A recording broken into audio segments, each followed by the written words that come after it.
people, creativity, and passion, and the will to perform. Those are things that are mental.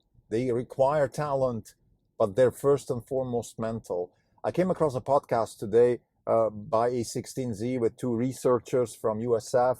They spoke about that, and they also spoke about building companies. One of them actually used to work for Editas, one of our portfolio companies.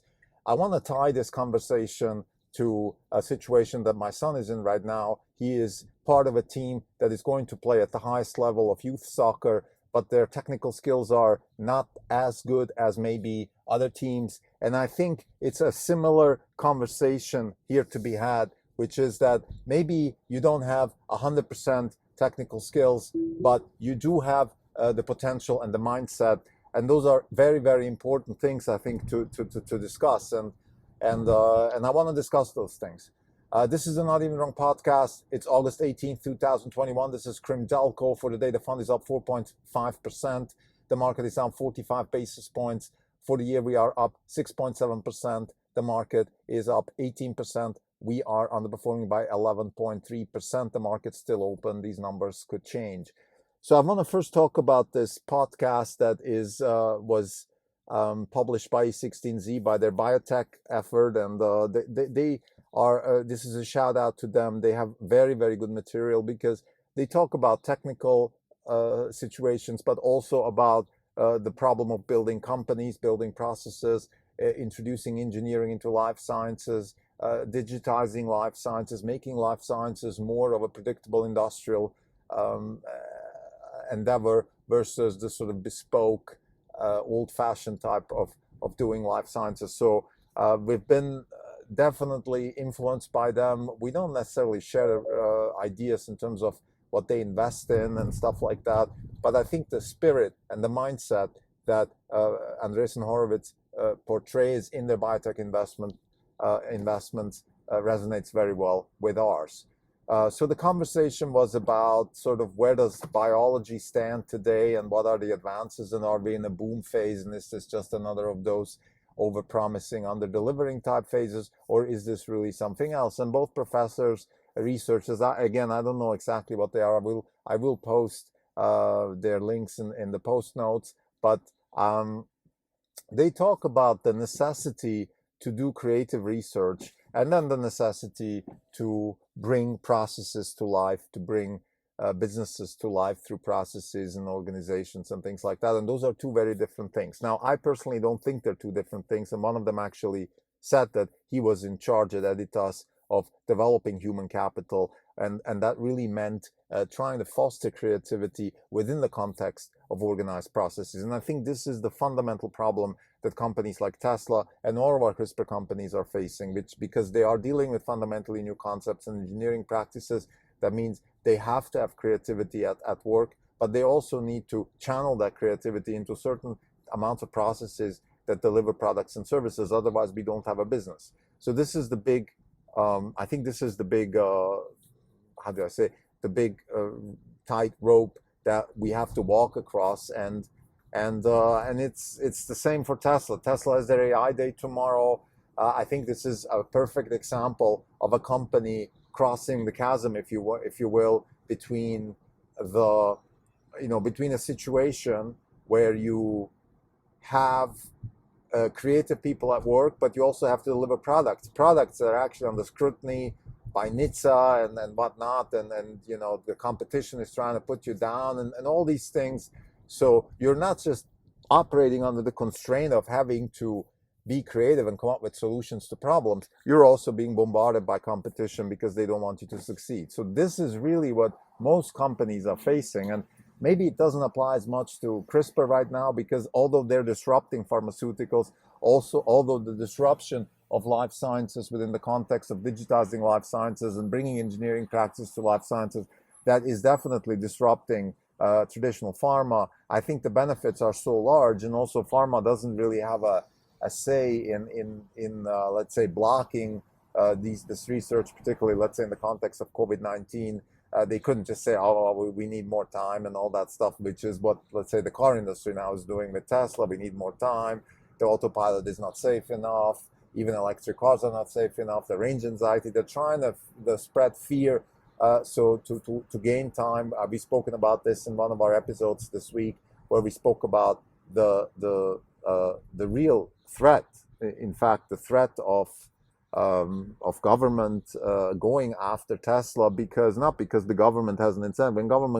When governments go after companies, it's usually because certain incumbents use the government to their advantage. The constituency of every government has to have a constituency. Every action that, let's say, somebody like Biden or whatever government does has to have a certain constituency. Otherwise, it's futile. And the constituency in the case of the current administration is certainly the unions in the car industry and things like that. They are trying to stop Tesla, or at least slow them down, because they absolutely understand now that their jobs are on the line. So having said that, let's get back to the question of, okay, what does it take to build creative businesses? It takes people. And one of these researchers really said that nicely. He said, I really want to talk to people and understand what really pushes your buttons, what makes you get up in the morning, what drives you, and what is your passion, and how can I channel your execution ability, your knowledge, your skills into that. And I think this brings me to a question that I have also concerning sports. And I think this is why sports and businesses are so related. My son is playing in a team right now that is playing at the highest level of they're 14 years old, so they're playing at a very high level in the US. The team, though, has had some disruption, so they had to bring in new people, and overall, I would say the skill level is maybe not at the level that it should be, and particularly also the chemistry of the team is not at the level, just because it's a new team. So the question now for the coach here is the same. Like, of course, you can build skills, and they're working on that very, very meticulously, but you really need to build a mindset here. You need to build a mindset for these kids so they can perform at their best, and they can do what's necessary in terms of delivering performances that are beyond maybe their sort of everyday abilities. And this is, I think, what every company actually should do. This is what everybody kind of faces when we talk about creativity, when we talk about performance. Every startup has that same problem. Of course, it's not the same exact problem, and sports is very narrow and all that. And I don't want to use the analogy too much, but I think that having a mindset, and I've spoken about this before, that mindset is the weapon. In fact, the strongest weapon you have in every fight. You fight, whatever it is, a street fight, a competitive fight for a business, a sports team trying to win a game. Every fight is defined by the mindset. If you have the mindset, you win. If you don't have the mindset, you have a problem. This is, in a nutshell, the way I see the necessities of our startups, the necessities of my son's soccer team. It is, how can I build the mindset for let's say my son, or in the case of our portfolio companies, how can we help them develop a mindset that becomes the weapon? Because the mindset is the weapon.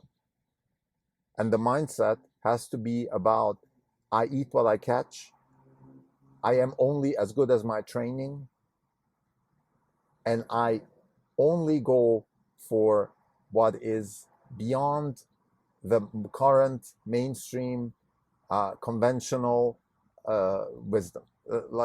I am not going to try to copy anybody.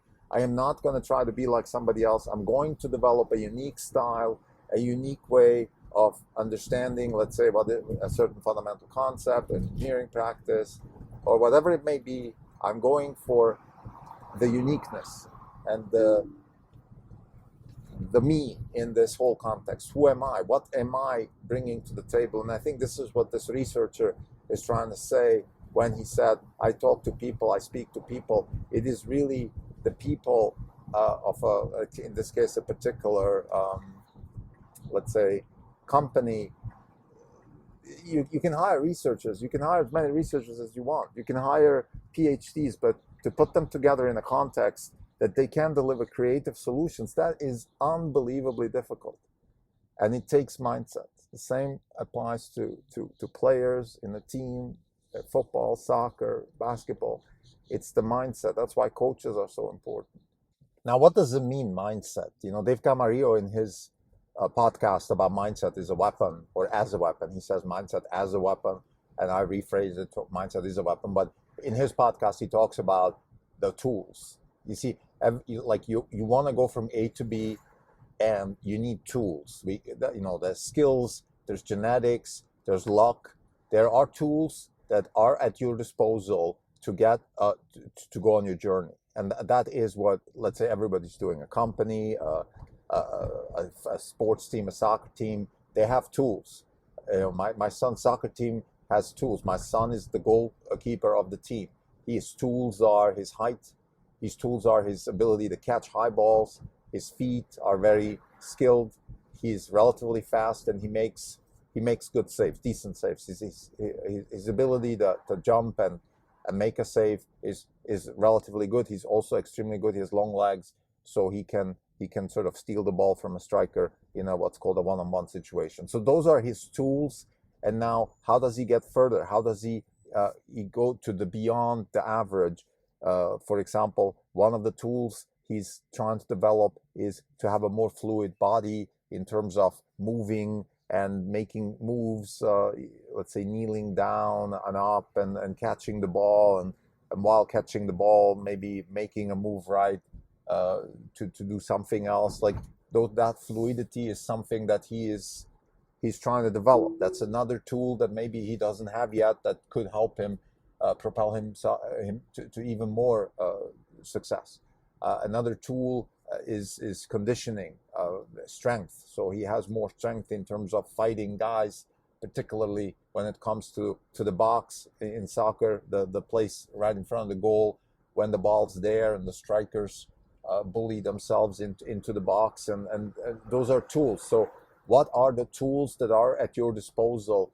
And creativity is the ultimate tool. It's the ultimate tool for anybody. What's the tool set, let's say, in a company like CRISPR Therapeutics or Intellia? The tools are, you use CRISPR, you have certain advantages in applying research to products and services. The tool set is part of the winning strategy. The mindset is a tool, but the mindset is also what kind of makes the tools useful. So the mindset has this dual function, if you will. It is, on the one hand, it is a tool, but it's also what you actually need to use the tools. Because if I'm strong, but I don't have the courage to go against a striker, then the tool of strength is useless. So therefore, the mindset is kind of like the human brain. The human brain is necessary to do math and calculations, and the brain is also necessary to understand the brain and understand, okay, what is it we're doing here and how can we do it better? So there's this dual function of mindset that I think is crucial in any kind of endeavor that humans go for, whatever it may be. So to summarize, I spoke about two researchers that were featured on the A16Z podcast. They spoke about biology. They spoke about the ability of biology to transcend from bespoke and kind of expensive and the opposite of Moore's law into a digitized life sciences engineering type practice where Moore's law actually kicks in. If we can harness Moore's law for life sciences, we have a real chance to have a deflationary effect in terms of life sciences, which is a big part of our inflationary effects right now, healthcare and all that. So it could be enormous, have enormous effects on the economy and be very profitable for businesses. And it is the fundamental strategy of our wealth generation. It is to apply creativity into the process of applying fundamentally new concepts and engineering practices with large impact. Without creativity, without mindset as a weapon, that is not going to work. Thank you.